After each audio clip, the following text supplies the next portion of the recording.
আসসালামু আলাইকুম রহমতুল্লাহ। প্রিয় দর্শক, আমাদের এই দেশে দুর্নীতি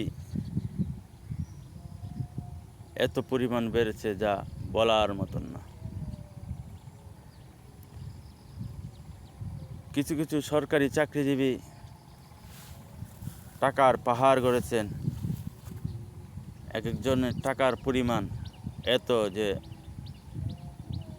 আমাদের অঙ্কে মিলাইতে পারবো না, এত টাকার পরিমাণ।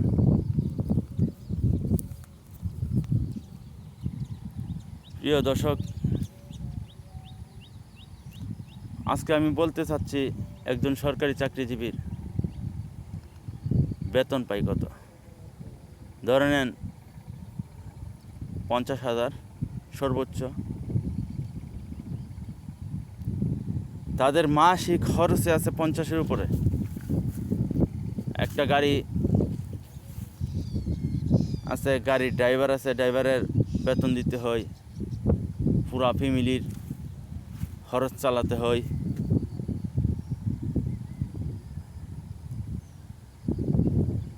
দেখা যাচ্ছে ফ্যামিলির ব্যক্তিগত ড্রাইভার আছে, আর সরকারি গাড়ি তো আছে। ওই সরকারি গাড়ি বাদেও ব্যক্তিগত একটা গাড়ি থাকে একটা ফ্যামিলিকে আনা নেওয়ার জন্য। সব কিছু মিলে তাদের 50,000 টাকা বেতন হলে 70,000 টাকা খরচ করে। তারপরও 4-5টা বাড়ি, 4-5টা প্লট। অনেক সরকারি চাকরিজীবীর এই অবস্থা। কিন্তু আমরা কি কখনো তাদেরকে প্রশ্ন করেছি, আপনার এত টাকা খরচ, তারপরও আপনার 4-5টা বাড়ি কিভাবে করলেন? আপনি কি যে টাকা বেতন পান এটার থেকে সেভ করে টাকা রেখে রেখে জমাইয়ে টাকা দিয়েই ওই বাড়ি গাড়ি করছেন, নাকি দুর্নীতি করছেন? হ্যাঁ, যদি দুর্নীতি করে থাকে, তাহলে ওই দুর্নীতি যে করেছেন টাকা, ধরে নেন 20 কোটি টাকা দুর্নীতি করেছেন একজন সরকারি চাকরিজীবী। এর থেকে ধরেন 20 কোটি জনগণ আমরা আছি, তাহলে 20 কোটি জনগণের দুর্নীতি করা টাকা দিয়ে আপনি বাড়ি গাড়ি উপভোগ করলেন। কিন্তু আপনি মসজিদে এসে ঠিকই নামাজ পড়েন, বড় বড় কথা বলেন, কিন্তু আপনি কি জানেন আল্লাহ বলেছেন বান্দার হক যদি কেউ মারে তাহলে বান্দার কাছেই ক্ষমা চাইতে হবে। আপনি কি জানেন এই কথাটা? বান্দার হক মারলে বান্দার কাছেই চাইতে হবে।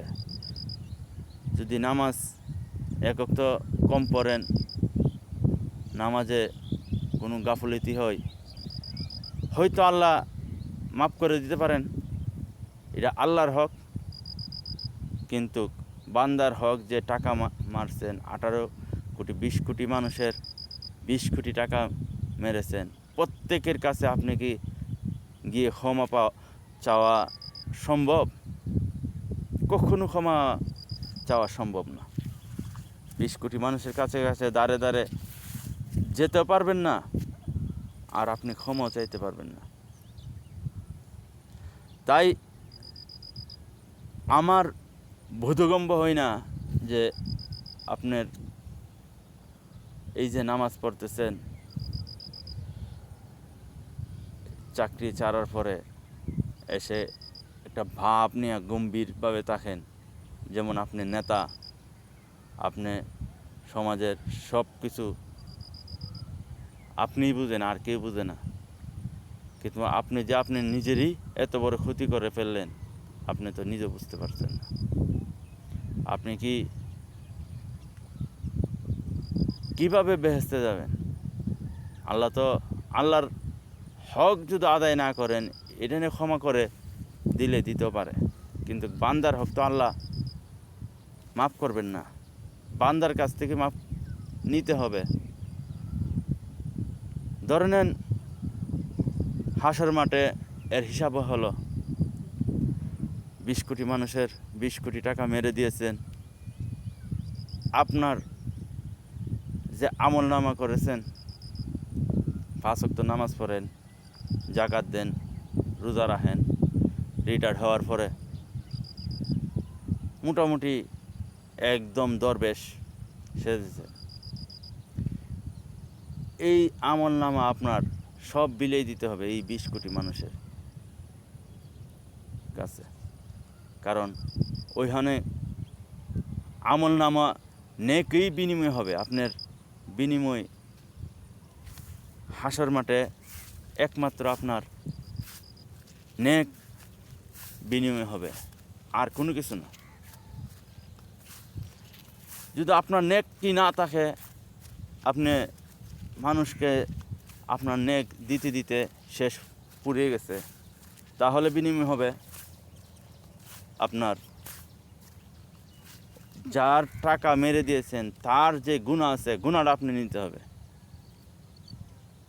তাহলে আপনি যদি আপনার নেকগুলো পুড়িয়ে যায় বিলাইতে বিলাইতে, তারপরে আপনার গাড়ে কত মানুষের গুনাহ এসে পড়বে, দেখেন আপনি কিভাবে জান্নাতে যাবেন।